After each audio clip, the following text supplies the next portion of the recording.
Welcome! You know those brain teasers or word problems that just seem designed to tie your brain in knots? Well, today we're not really doing a math lesson. We are going to learn how to unlock these kinds of puzzles with a really powerful tool that turns confusing words into a simple, solvable challenge. So, to kick things off, let's dive right into the challenge we're going to solve together. We'll call this one a puzzle of ages. Okay, have a look at this. It's a classic for a good reason. Now, you could probably guess and check your way to an answer, but that could get pretty messy. It seems kind of tricky, right? But what if I told you there's an incredibly elegant, systematic way to solve it every single time? That's right. The tool for this job, and for so many others, is the linear equation. It's basically a way to translate that story about the father and son into the universal language of math, and that makes the solution crystal clear. So before we can actually use this new tool, we gotta read the user manual, right? This next part is all about the rules of the game, which I like to call the balancing act.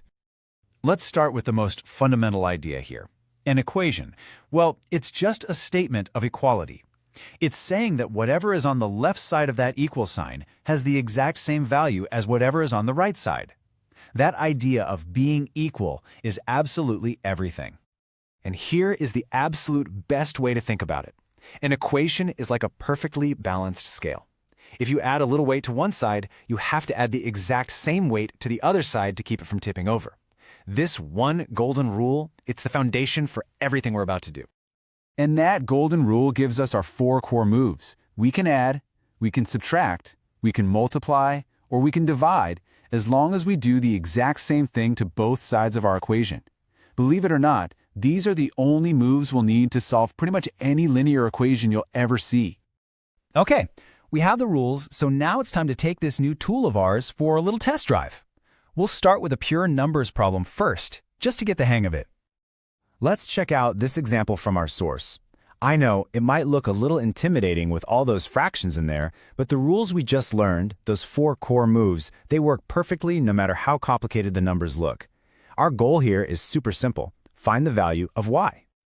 All right, let's walk through this one together. Step 1. Those fractions are messy. Let's get them out of there. We're going to multiply every single term by 12. Okay, now for step 2, we simplify what we've got by expanding those brackets. See, it already looks so much cleaner, doesn't it? For step 3, we just combine the things that are alike. We'll group the y's together and the plain numbers together.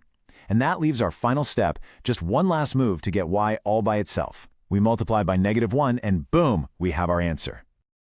And there you have it. This shows the power of the system. We just followed the rules, kept our scale balanced, and we ended up with a clean, simple answer.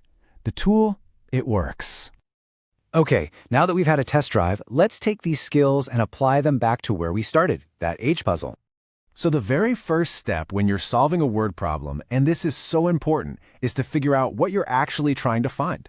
In this case, it's their ages. So let's start by letting the son's present age be our unknown, x.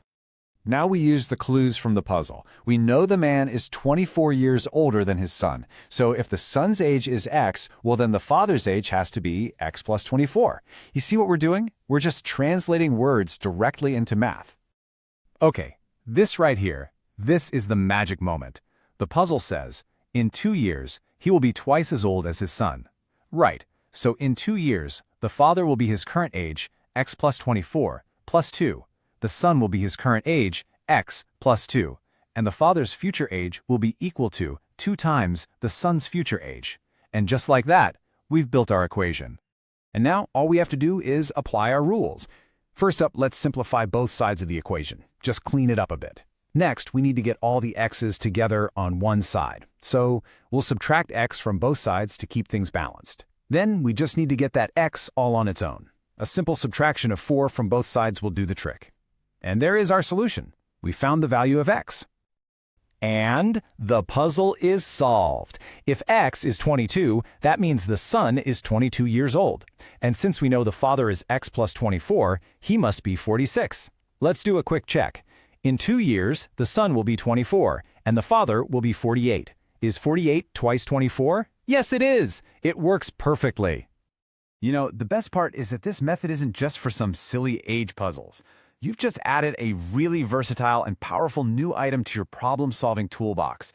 And what makes it so powerful is that it teaches you to find the hidden structure in any problem. Take a look at these other examples from the source. One is about geometry, the other is about distance and time. I mean, on the surface, they look totally different, right? But the underlying logic, the structure of the problem is exactly the same. And that's why this is more than just math, it's a whole new way of thinking. You define the unknown, you build the equation, and then you solve. This quote from the textbook really gets to the heart of the whole process. The math, that's just a tool. The real skill is in understanding the story first. What information do you have, and what exactly are you trying to figure out? So, what did we really do here today? We didn't just solve a couple of problems. We learned a whole system for taking a messy, real-world story, whether it's about ages or money or distances, and translating it into the clear, simple language of an equation. It's a method for finding clarity and complexity, and you can apply it almost anywhere. Which leaves us with one final thought. You now have a powerful new lens for looking at the world and a tool for finding answers. The world is just full of puzzles, so what problem are you going to solve next?